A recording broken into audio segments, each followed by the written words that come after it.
Joining us now from Lakeland on the Troy Laser Hotline is Tiger right fielder Nicholas Castellanos. Nick, good morning. How you doing? Good, man. How are you? We are very well. Thanks for the time. We really appreciate it. 381 batting average, 4 homers, 9 RBIs, 1048 slugging, 1482 OPS.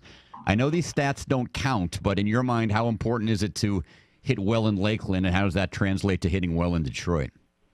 Well, I mean, I kind of just want to hit well every time I go to the batter's box, whether I'm in Lakeland or Comerica or Chicago or Wrigley Field. I mean, that variables are going to change, but, I try to go about my at-bats the same no matter what. Lot of different faces, beginning with the manager, then was in Lakeland this time last year. Can you talk about early impressions, the biggest difference you've seen between Ron Gardenhire and Brad Ausmus? Brad is more analytical, more matter of fact. Ron, I feel like is more approachable. He has more of a warmer, more welcoming personality. Not saying that Brad didn't, but with Gardy, he's always smiling, always joking. It makes him he's very approachable, if I should say that.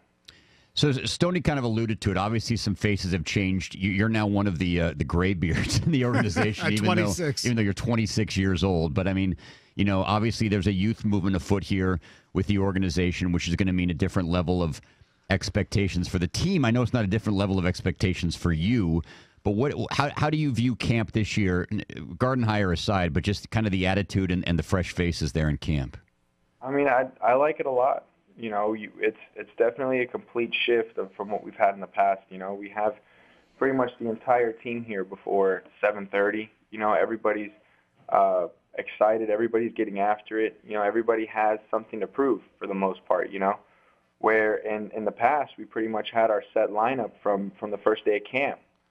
So it's different. There's a lot of competition right now, but not in the competition of us wishing bad amongst each other, wanting to succeed from other people's failures, but, genuinely creating an atmosphere where everybody is wanting everybody to do as well as possible, which is fun. Are you convinced that we'll see the old Miggy this year? I mean, you're going to see, Miggy's healthy, and when Miggy's healthy, he does amazing things, For the past 4 years, or 3 years, I should say, Miggy has not been healthy, from his sports hernia to his, bone-spurred ankle to, which him favoring that led to his hips being locked up. So, finally he's getting to a place with all the work he's done this offseason, shedding some pounds and getting everything right where he can kind of just go out and play again. And I mean, we've kind of seen that already with how many times he's hit the ball hard this spring. We're talking to Tiger third baseman Nicholas Castellanos here, Jamie and Stoney on the Troy Laser Hotline. Nick, there's an article in the Free Press today by Jeff Seidel. You kind of opened up yesterday after the game about some health issues your dad was going through last year. I don't know how much you want to go into those. First of all, how's your dad doing?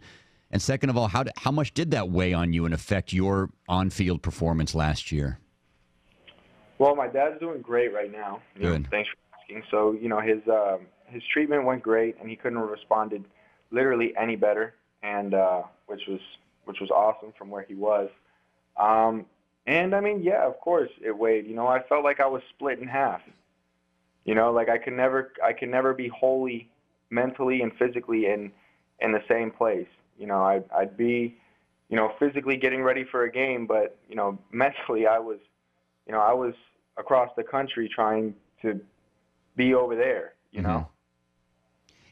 A lot of times you talk to athletes, ball players, or any sport, and it's funny because they'll tell you that sometimes the games themselves can be a sanctuary. It's the one time where maybe you can block that stuff out, and for 3 hours you're just the baseball player, and then you go back to being the son and the husband and the father. But others can't. Others can't delineate that. Is that maybe something you struggled with at times last year? I struggled with that a lot. I was very angry. I was very hurt. He also, for some reason, he tried to keep it to himself. Try to just keep it under wraps because he didn't want to worry myself or my brother, who was also playing minor league ball at the time. So, he didn't want to be looked at as a burden. So I was also frustrated that, I found out as late as I did, so there was just a lot of unaddressed emotions that I was trying to work through that I really didn't know how to process, so, but it's all a learning experience at the end of the day, and, that's something now that I've been through, and I feel like I'm wiser in certain aspects because of it. Now, for those who didn't read the article, it was brain cancer, and you mentioned in there when he went into remission, all of a sudden you went on a freaking tear. I was able to be present where I was. Right. I'm all of a sudden I'm at the baseball field and I'm thinking about baseball. And that's a beautiful thing when you're mentally locked into what you're doing. As a son of an aging group of parents, and Stoney can say this to you as well, it just gets worse in terms of them keeping stuff from you, Nick. It's the most frustrating thing in the world. You think you have a great relationship, and your parents, they just want to be like bulletproof superheroes, and they just don't want to tell you anything. You're like, hey, can you kind of clue me in here, because I would like to know these things, Exactly, and you just want to relate to them and let you know, and be honest, But I think it's funny too, man, because then he goes and he literally just picks through my life with a fine-tooth comb. But yeah, all of a sudden it's like, oh, you're so annoying. Why do you ask so many questions? And Yeah. Hey, the timing of it obviously makes a lot of sense when you look at, as Stoney alluded to it, at the offensive year. The simpletons like us hearkened it to your move from third base to right field. You are now entering camp as the everyday right fielder. How much of that is a load off your mind, a more of a challenge because you're going back to the outfield, which I know you played in the minor leagues. Like, what's that transition been like for you? And you looking forward to playing right field every single day? Well, I'm looking forward to playing baseball every single day. Mm-hmm. I'm not one that I'm only going to have fun if I play this position or that position. I've been playing musical chairs with positions since I showed up. I was an amateur shortstop my whole life. My first year in A-ball, I played third. My second year in Double-A, I played right. My third year in Triple-A, I played left, and then I got a call from Dombrowski in the summer, in the off season of 13, saying, "Hey, you're going to be our everyday third baseman." And I've only played 1 year of third base in my life, and that was in the Midwest League. So I went from playing third in the Midwest League to playing third in the big leagues on a team that needed to win the World Series yesterday. Yeah. So, no pressure there.